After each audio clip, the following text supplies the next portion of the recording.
conhece. Você diga assim, José, né, volta a tocar na igreja, assim. Não, pastor, agora não tem responsabilidade, não estou podendo ainda não. Estou podendo ocupar essa posição ainda não. Quer dizer, alguém que reconhece a limitação, né? Eu conversei com ele assim. Pois é. Alguém me falando que é muita responsabilidade, porque trabalho de vigilante, essa coisa dele, isso. Tá faltando mais tempo. Mas quem sabe um dia, né? Aí eu falei que eu não volto. Irmãos, curva a cabeça e vamos orar. Quero que os irmãos não deixem que essas advertências que eu fiz são boas para nós. Não deixe chegar no coraçãozinho de forma negativa, viu? Senão me prejudica você. A mim me prejudica você. Ok? Vamos lá. Aleluia. Senhor, nesta noite, Pai querido e santo, nós estamos aqui, Pai, no último dia do nosso terceiro encontro Vida Cristã. Hoje, Pai, é sobre a casa. Sobre a casa. Mas, Senhor querido e santo, a alegria é a mesma. Aleluia, Jesus. A adoração também. E a pregação, Pai, no mesmo Espírito do Evangelho. Pai, em nome de Jesus, que esta noite o Senhor seja conosco enquanto estivermos ministrando esta palavra, Pai, que os teus filhos atentem para aquilo que vai ser falado em nome de Jesus. Amém. Como eu disse, hoje é sobre da casa, né? Mas a alegria tem que ser a mesma, o objetivo será cumprido, que é conscientizar os irmãos acerca da vida cristã. Abra sua Bíblia na carta que Paulo escreveu aos Colossenses, no capítulo 1, versículos de número 13 a 20. Nós vamos ler os versos 13 a 20.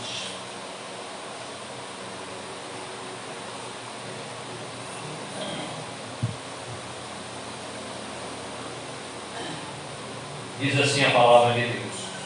Colossenses capítulo 1, versículos 13 a 20. E que nos tirou do poder das trevas e nos transportou para o reino do Filho do seu amor, em quem temos a redenção pelo seu sangue, a saber, a remissão dos pecados.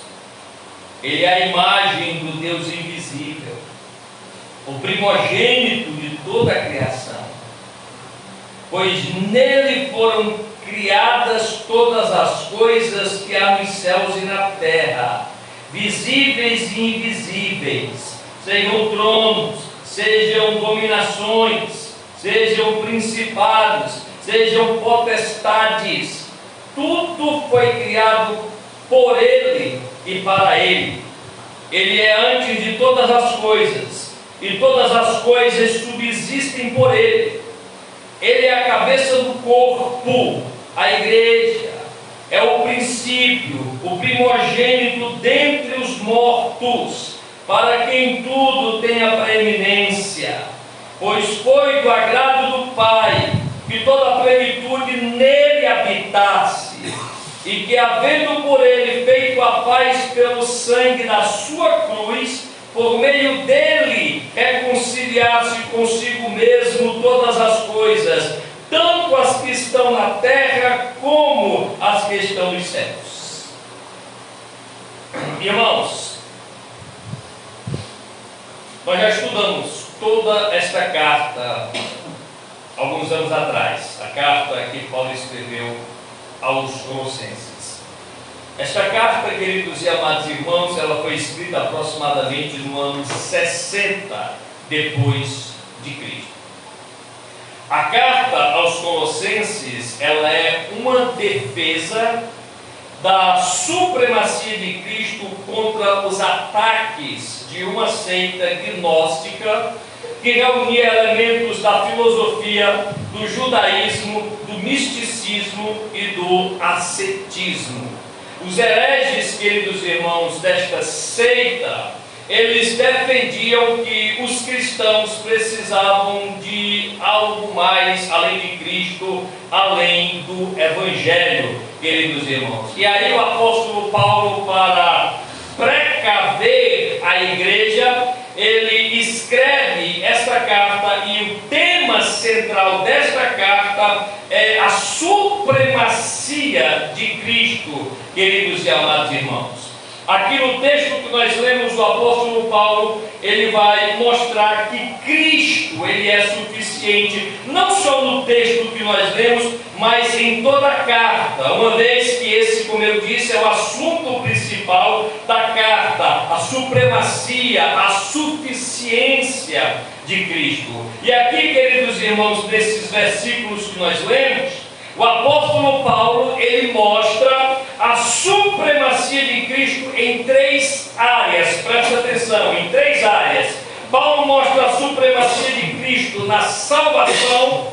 Paulo mostra a supremacia de Cristo na igreja, na criação. E Paulo mostra a supremacia de Cristo na igreja. Repetindo, Paulo mostra a supremacia de Cristo na salvação, na criação e na igreja. Nós vamos discorrer sobre estes três pontos, estas três coisas que estão divididas aqui, queridos irmãos, estão pontuadas aqui neste texto que nós lemos. Em primeiro lugar, vamos lá, primeiro, a supremacia de Cristo na salvação.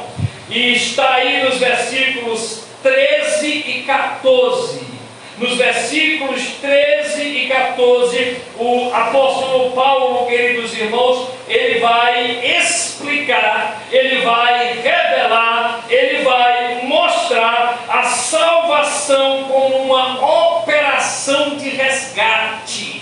Operação essa efetuada por Deus através do seu Filho, Jesus Cristo. Observe, queridos irmãos, que nos versículos 13 e 14, Paulo diz assim: Ele nos libertou do império das trevas e nos transportou para o reino do Filho do seu amor, no qual temos a redenção, a remissão de pecados. Paulo, nestes versículos, irmãos, ele afirma três coisas. Eu quero que você preste atenção. Vai ter muito tópico e subtópico, né? É uma divisão homilética para alguns um pouco complexa. Então preciso que você entenda para que você possa absorver. Então o apóstolo Paulo, nesses versículos, ele afirma três coisas. Quais são essas coisas? Primeiro, versículos 13 e 14, Paulo mostra que Deus é o autor da salvação. Deus é o autor da salvação, ou o sujeito, queridos irmãos, desta ação de resgate. Essa ação de resgate. Observe que Paulo diz: Ele nos libertou. Ele quem? Deus. Ele nos libertou. A salvação, queridos irmãos, Paulo aqui está mostrando que a salvação é, portanto, um ato soberano e intencional do Senhor. Paulo, ele ensinava claramente que o plano da salvação era uma iniciativa divina. Deus é o autor da salvação. Ele, de forma soberana, tomou a iniciativa, queridos irmãos, para este projeto redentor salvífico em relação aos perdidos. Na segunda carta aos Coríntios, capítulo de número 5, versículo 18, Paulo, ele diz assim, e tudo isto provém de Deus, falando da salvação, falando da redenção. Ele diz assim: tudo isto provém de Deus, que nos reconciliou consigo mesmo por Jesus Cristo e nos deu o ministério da reconciliação. Tudo isto provém de Deus, a salvação, a reconciliação, queridos irmãos. Deus liberta, transporta,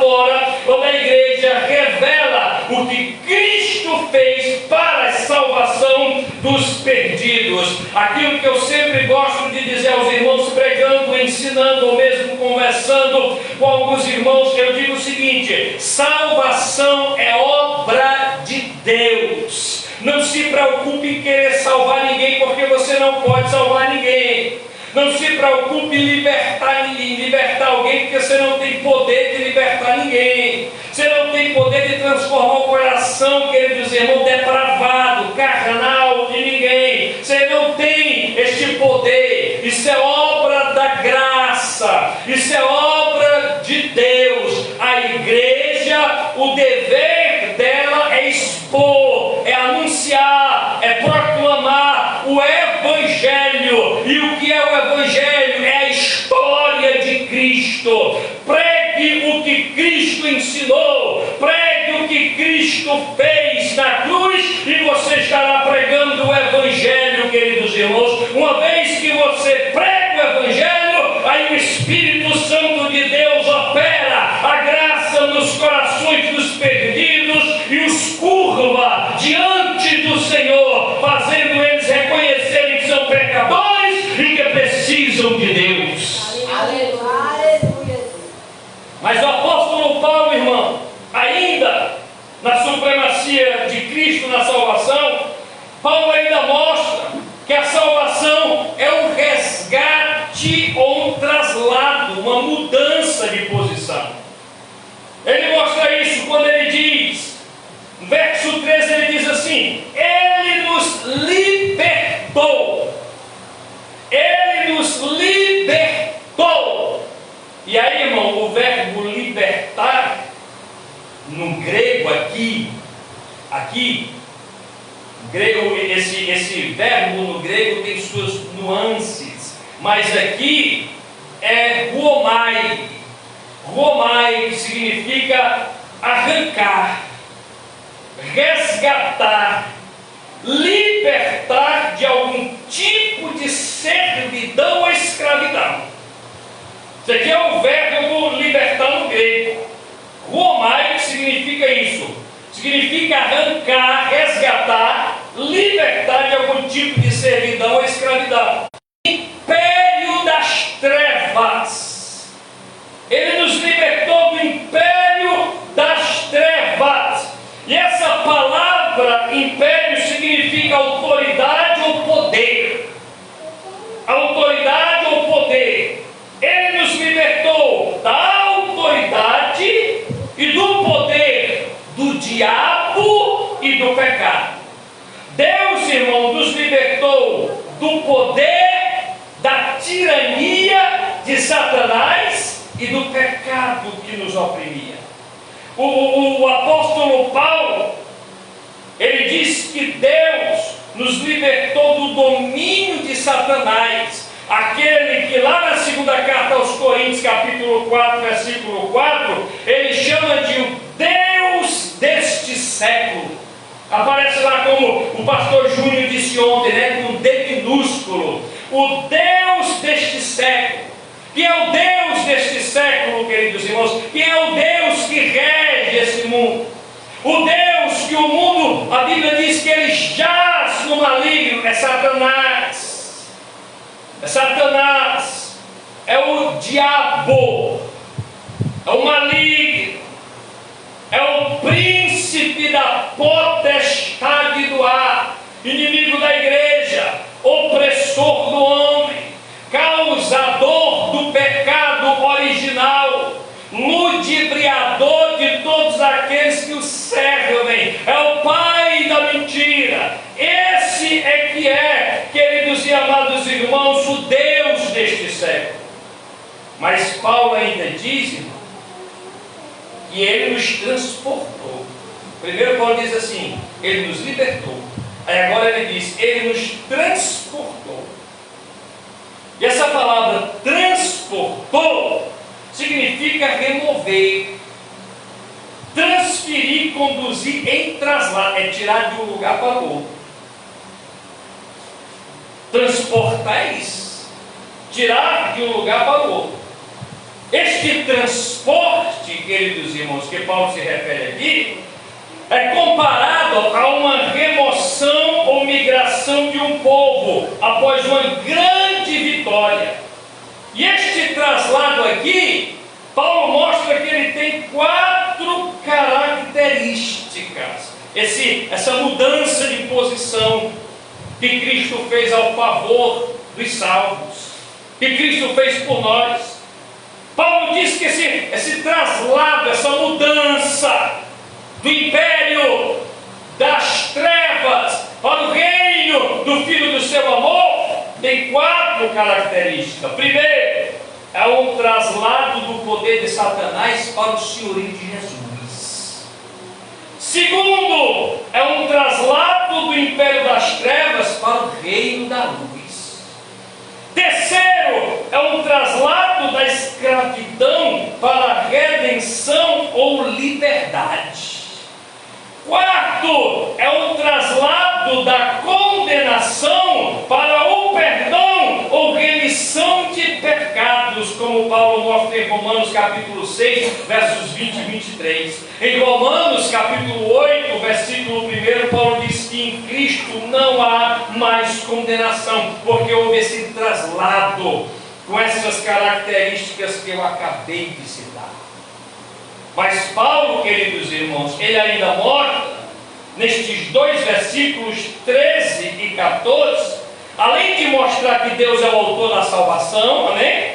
Além de mostrar que a salvação é um resgate ou um traslado, terceiro, Paulo também mostra que o resgate, o nosso resgate do império das trevas para o reino da luz, esse resgate fundamenta-se na obra de Jesus Cristo.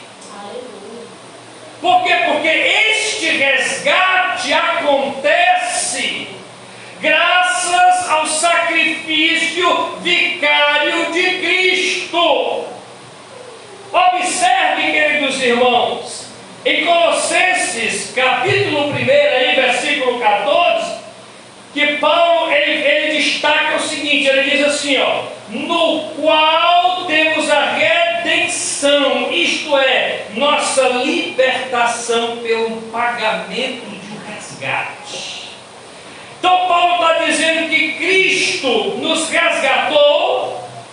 Paulo está dizendo que Cristo foi o... É por isso que lá na cruz, escute Jesus, ele diz assim, tetelestai, né? No texto grego do Novo Testamento aparece tetelestai. Significa que está consumado. Glória a Deus. Está pago. É isso que Jesus está querendo dizer. Que a nossa dívida está paga. Jesus pagou na cruz o nosso resgate. E foi com seu sangue.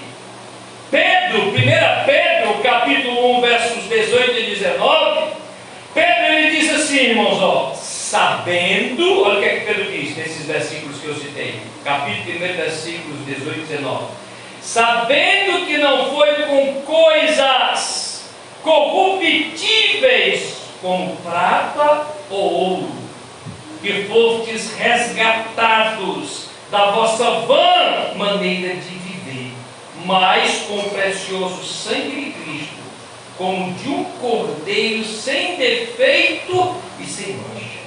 Pedro está dizendo que o nosso resgate não foi pago com ouro, nem com prata, nem com coisas corruptíveis. Nós fomos comprados, tirados, libertados da nossa vã maneira de viver, dos nossos pecados, por meio do preço do sangue de Jesus. O sangue de Jesus foi o preço do seu resgate, do meu resgate. Por isso que nós estamos aqui, queridos e amados irmãos. Deus nos resgatou enviando-nos Jesus. Ele morreu por nós. e ressuscitou por causa da nossa justificação, queridos irmãos, como está escrito em Romanos capítulo 4, versículo de número 25. Ele enviou Jesus Cristo. Jesus, ele veio com esta missão, como bem disse João lá no capítulo 3, versículo 16, que você tanto conhece, porque Deus amou o mundo de tal maneira que ele deu o seu Filho unigênito, para que todo aquele que nele creia não pereça, mas tenha a vida eterna. Então Jesus Cristo é a dádiva de Deus, queridos irmãos, que na cruz nos comprou da tirania de Satanás, nos arrancou do império das trevas e nos transportou para uma posição na presença de Deus. Hoje você vive numa posição de salvo, numa posição de eleito, numa posição de remido, numa posição de comprado. Hoje você está à destra de Deus, porque você foi resgatado, você foi arrancado, você foi tirado, você é livre para servir e adorar o Senhor. Aleluia. Então essa é a primeira coisa que Paulo mostra aqui no texto que nós lemos, a supremacia de Cristo na salvação. O que é que Paulo quer mostrar? Que só Cristo pode libertar. O sacrifício dele é o suficiente para salvar. Mas segundo, dos versos 15 a 17, Paulo agora vai mostrar a supremacia de Cristo na criação. Está aí nos versículos 15 a 17. E aí, queridos irmãos, nos versículos 15 a 17, existe ali 4 aspectos na supremacia de Cristo na criação. Presta atenção, nós estamos agora falando da supremacia de Cristo na criação. E Paulo mostra que existe 4 aspectos na supremacia de Cristo na criação. Quais são estes aspectos? Primeiro, Paulo diz, Jesus é a imagem do Deus invisível. Verso 15, verso 15. Ele é a imagem do Deus invisível. Primeira parte do versículo 15. Jesus é a imagem do Deus invisível. Paulo está dizendo que Jesus reflete a pessoa de Deus tal qual um espelho. É isso que Paulo está dizendo. Que Jesus reflete a pessoa de Deus tal qual um espelho. De modo que, se alguém quer saber quem é Deus, deve olhar para Jesus. Quer saber quem é Deus? Olhe para Jesus. Quer saber a forma que Deus quer tratar as pessoas? Olhe para Jesus.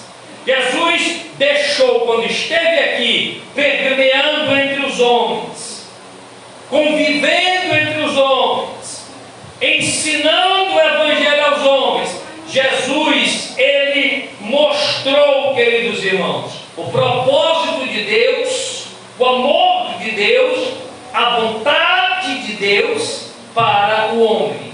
Então, se alguém quer ver Deus, saber o que Deus quer para a sua vida, se Deus lhe ama, olha para Jesus, lê os 4 evangelhos e olha para Jesus, o caminhar de Jesus, o que Jesus revelou, o que Jesus manifestou. E aí, uma palavra imagem que aparece aí, indica 2 verdades. Paulo diz que Jesus é a imagem do Deus invisível, e a palavra imagem indica 2 verdades. Primeiro, a palavra imagem indica que Jesus ele é o próprio Deus.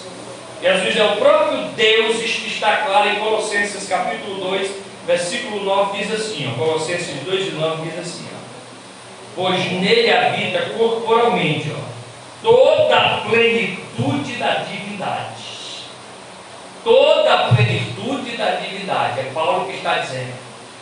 Jesus é Deus, Ele e o Pai são um. Ele disse isso lá em João capítulo 10, versículo 30. Ele disse: eu e o Pai somos um, porque Ele é um com o Pai.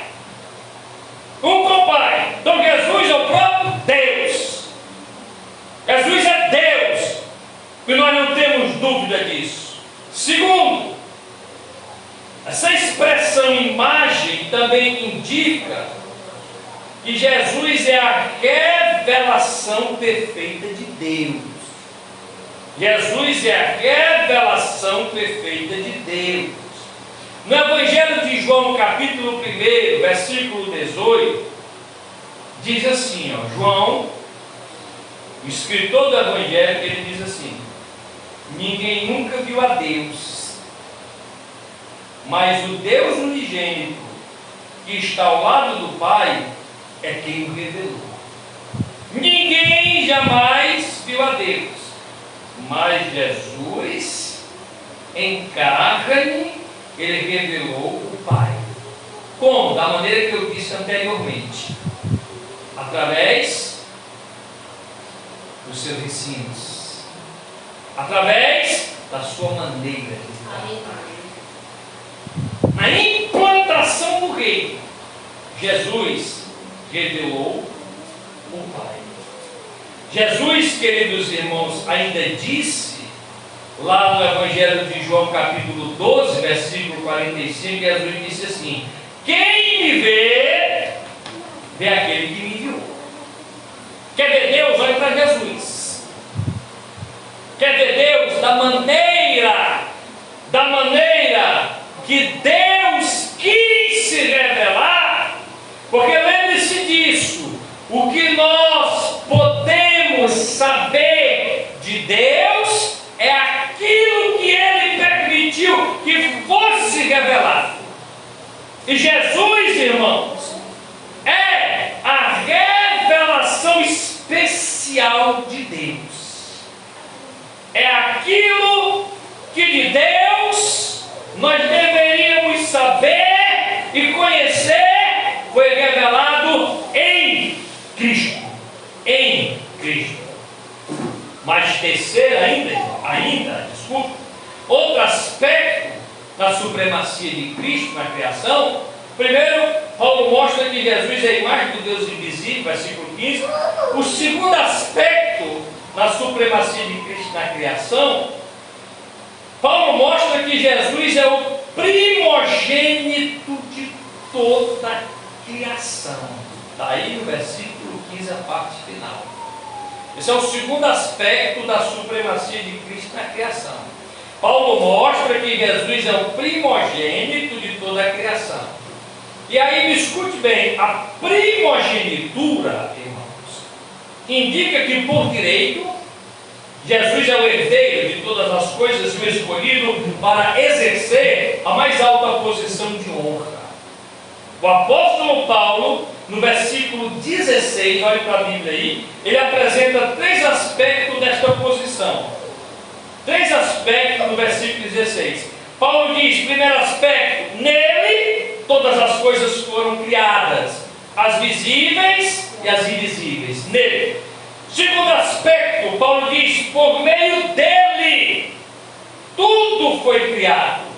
Terceiro, Paulo diz, para ele a criação existe. Então Paulo diz, nele, por meio dele e para ele a criação existe. Agora, o que é que significa dizer? Olha para mim, o que é que Paulo quer dizer quando ele diz assim? Nele todas as coisas foram criadas, as visíveis e as invisíveis. Significa, irmão, que ele é a origem de tudo. Tudo se origina nele. Ele é a origem de todas as coisas. Segundo, o que é que significa dizer? Por meio dele tudo foi criado. Significa, irmão, que ele é o sustentador que mantém a criação. Então Jesus, ele é a origem da criação, porque tudo foi criado nele. Por meio dele, ele é o sustentador, ele é o que mantém a criação. Mantém a criação. E aí, por último, diz: para Ele a criação existe. O que significa dizer para Ele a criação existe? Significa que Cristo é o objetivo e o fim de tudo. Ou seja, o propósito da criação é glorificar a Cristo. Então Paulo diz aqui em síntese, queridos irmãos, nestes 3 aspectos citados no versículo 16, Paulo diz que Cristo é a origem da criação, é o sustentador da criação, que é o objetivo da criação existir, e que a criação existe com o único fim: glorificá-lo na beleza da sua santidade. Aleluia, aleluia. Agora, irmãos, o terceiro aspecto que Paulo mostra na supremacia de Cristo não se perde. Nós estamos na supremacia de Cristo na criação.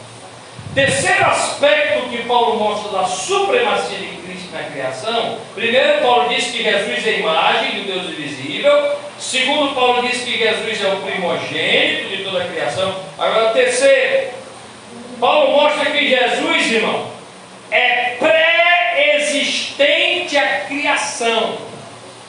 Pré-existente à criação. Está em versículo 17. Ó, o que é que Paulo diz?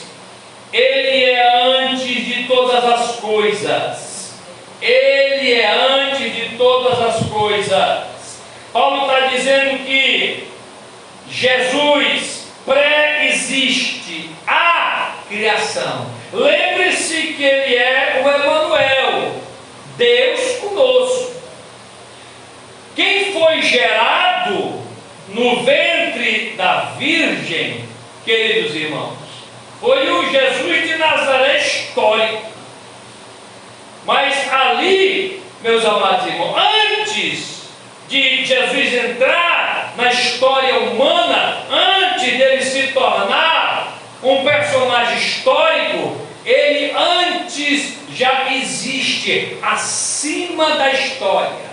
Antes de existir história, ele já era, porque ele é Deus. Ele é Deus.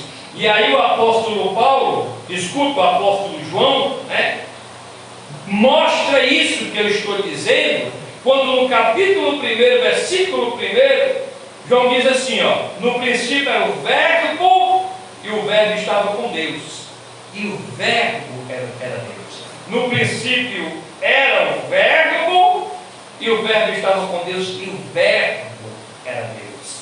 Mostrando o quê? Mostrando que Jesus, sendo Deus, estava com o Pai, no ato do princípio. Que princípio é esse? Princípio de todas as coisas. Só existe princípio quando começa a criação. Deixa eu dizer uma coisa para você que pode ser meio complexa, uma coisa teológica que é meio complexa, as pessoas não entendem.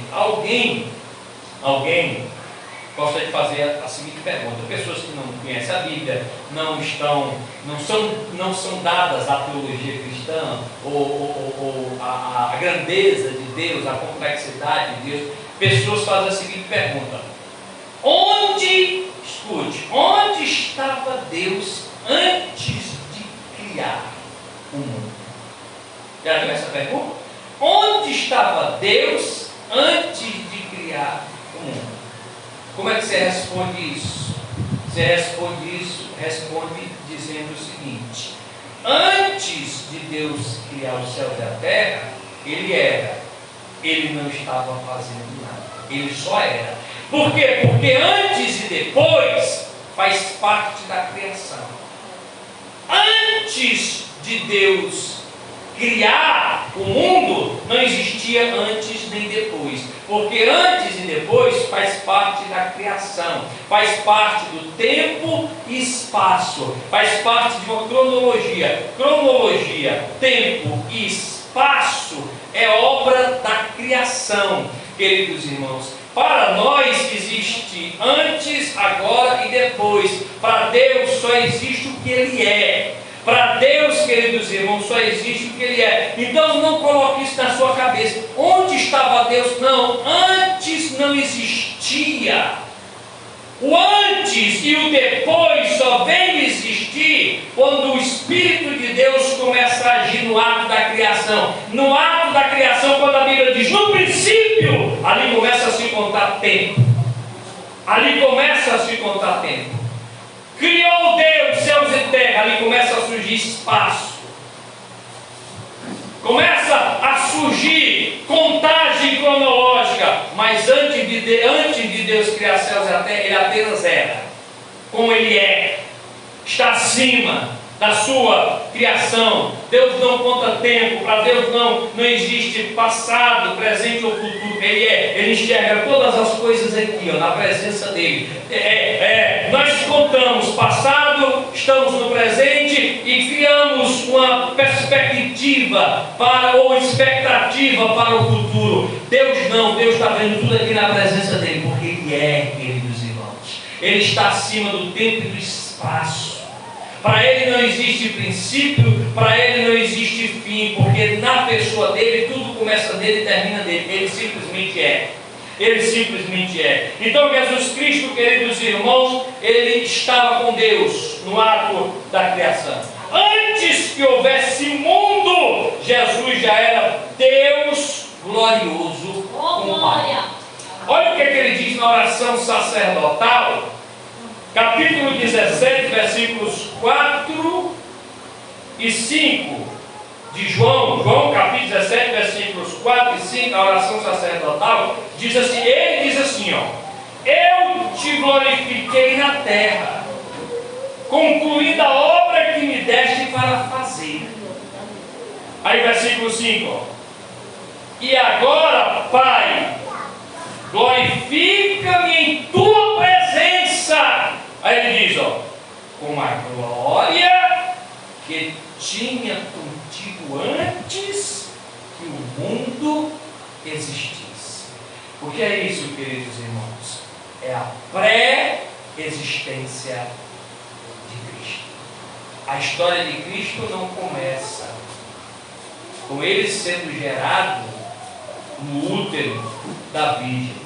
Ali começa a história do Emanuel, do filho de Maria, que é Deus conosco. É o Deus que se fez homem. Ali começa.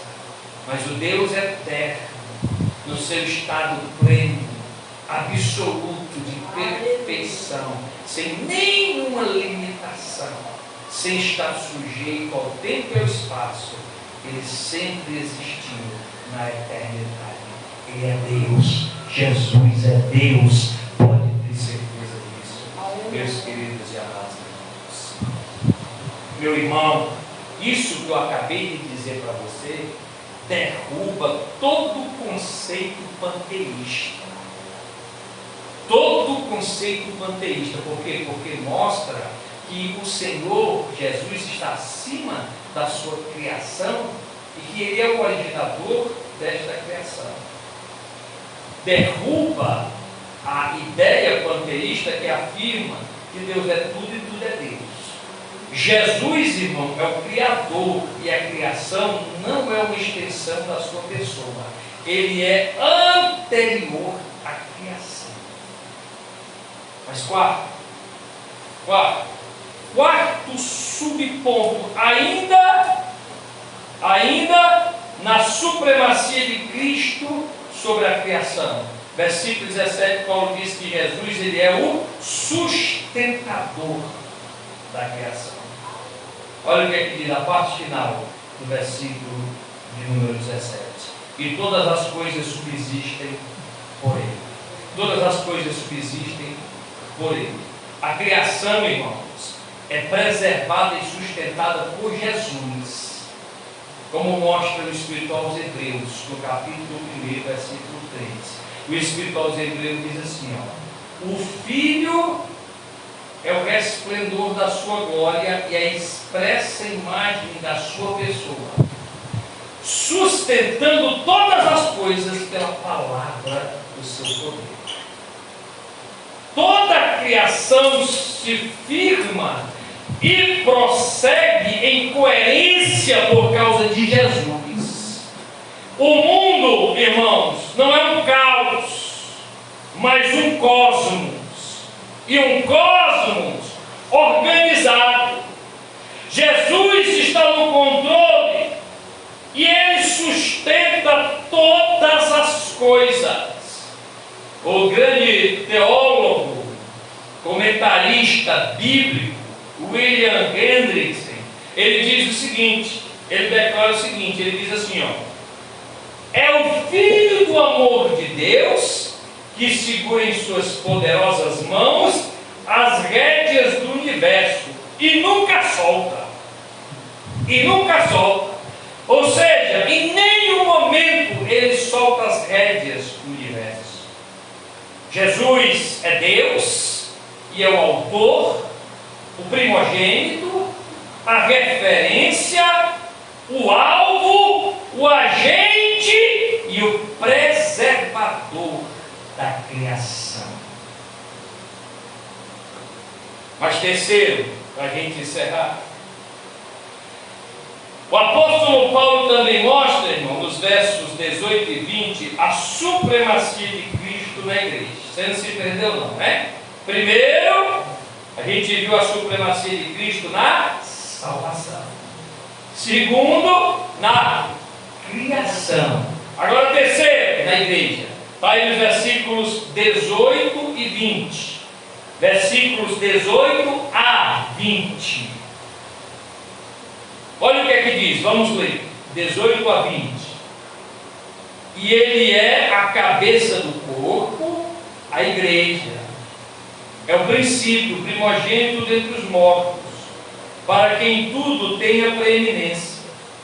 Pois foi do agrado do Pai que toda a plenitude dele habitasse, e que, havendo por ele feito a paz pelo sangue da sua cruz, por meio dele reconciliasse consigo mesmo todas as coisas, tanto as que estão na terra, como as que estão nos céus. Irmãos, ouçam bem.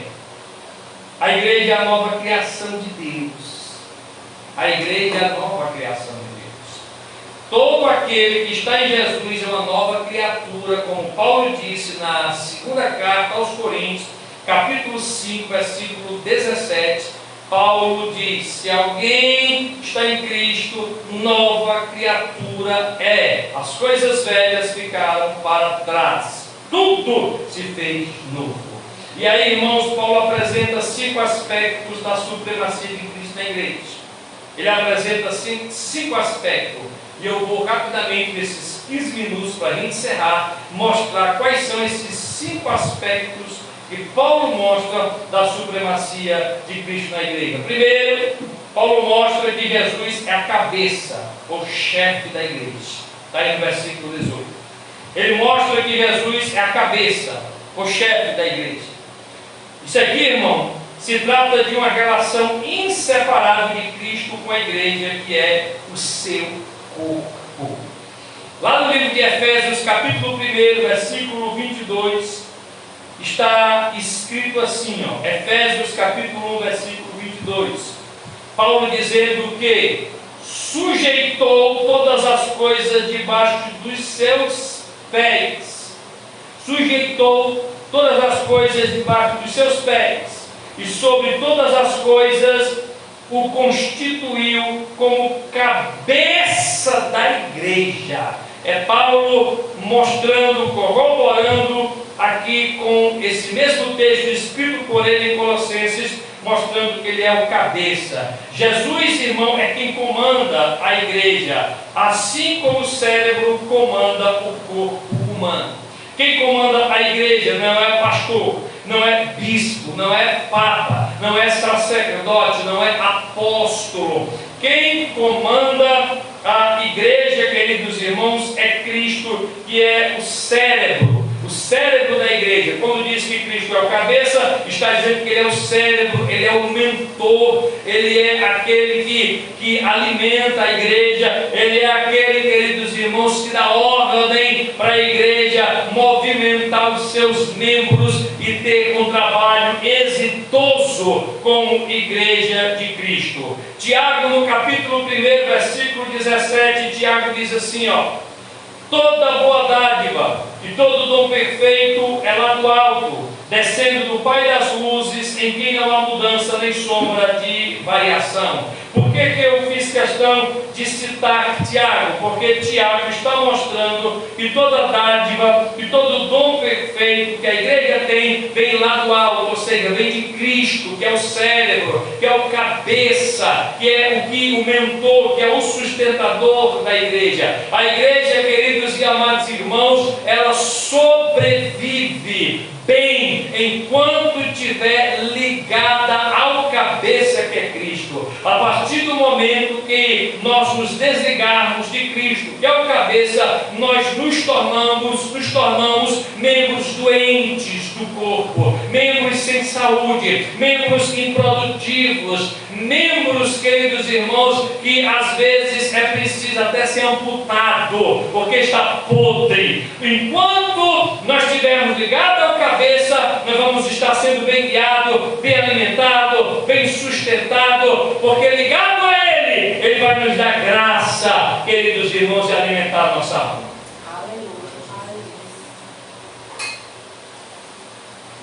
Mas segundo, ainda sobre a supremacia de Cristo na igreja, Paulo diz que Jesus é o princípio da igreja. Primeiro ele diz no verso 18, ele é o cabeça da igreja. Ainda no verso 18, ele diz que Jesus é o princípio da igreja.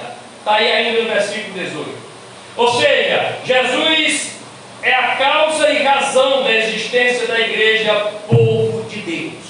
O corpo, irmão, não é uma entidade, mas um organismo vivo. E Paulo mostra isso, por exemplo, quando escreve a primeira carta aos Coríntios, capítulo de número 12, versículos 12 e 13, eu vou ler aqui. 1 Coríntios, capítulo 12, versículos 12 e 13, Paulo diz assim, falando exatamente dessa questão do corpo, como organismo vivo. E nós, igreja, como membros deste corpo. Diz assim: assim como o corpo é um, e tem muitos membros, e todos os membros, sendo muitos, formam um só corpo, assim é Cristo também. Pois todos nós fomos batizados em um só Espírito, formando um só corpo, quer judeus, quer gregos, quer servos, quer livres, e a todos nos foi dado beber de um só Espírito, queridos irmãos. Então o corpo não é uma entidade, mas um organismo. E todos nós estamos ligados a este corpo. Se somos igreja de Cristo, realmente estamos ligados com o corpo e vinculado ao cabeça, a este cabeça. Jesus, irmãos, como o princípio da igreja, Ele também é o fundamento da igreja, a sua pedra angular. Ele é o fundamento da igreja, a sua pedra angular. Olha o que é que o apóstolo Paulo, queridos irmãos, ele diz em Efésios, capítulo 2, versículo 20, Paulo ele diz assim, que Cristo Jesus é a principal pedra angular. Você sabe o que é uma pedra angular? Paulo diz assim, que Cristo é a principal pedra angular. Lá em Efésios, capítulo 2, versículo 20, no finalzinho, Paulo diz isso, versículo.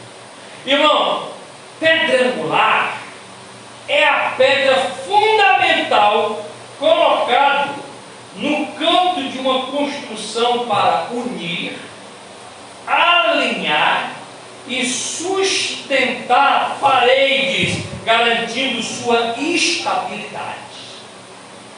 Então, quando Paulo diz que Cristo é a principal pedra angular, ele está querendo dizer, irmãos, que a igreja, a construção da igreja, ela é feita sobre aquilo que Cristo fez e ensinou. Ele é essa pedra angular, ele é essa pedra de esquina. E aí, quando a igreja está edificada sobre essa pedra angular, queridos irmãos, aí há uma construção bem sucedida, há uma união entre os membros da igreja, há um alinhamento, quando nós estamos alicerçados nesta pedra angular, nós estamos sendo alinhados ao Evangelho de Cristo, há um alinhamento. E há também um sustento. Há um sustento. Por que a igreja, queridos irmãos, ela é unida, ela é alinhada nos ensinamentos de Cristo, e ela está bem firme, bem sustentada, apesar de todas as lutas e os revés, porque ela foi construída espiritualmente. A construção espiritual da igreja foi feita sobre a principal pedra de esquina, que é Jesus. Nós estamos construídos espiritualmente sobre Cristo. A nossa vida está edificada em Cristo, queridos irmãos. E não importa o que venha, não importa quem se levante, nós estamos alicerçados.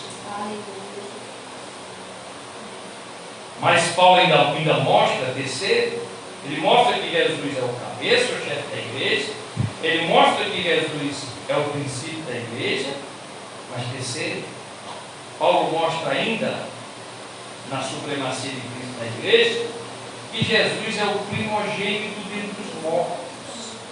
Está aí no versículo 18. Jesus é o... O que significa isso? O que significa isso? Por que Jesus ele é o primogênito dentre os mortos? Preste atenção. Porque ele foi o primeiro a ressuscitar em corpo glorificado e imortal, e nunca mais morreu. E nunca mais morreu. Ele inaugurou a nova criação, vencendo a morte e tornando-se o precursor da ressurreição para a vida eterna, garantindo que seus seguidores também ressuscitarão. Aleluia. Então isso significa ser o primogênito dentre os mortos.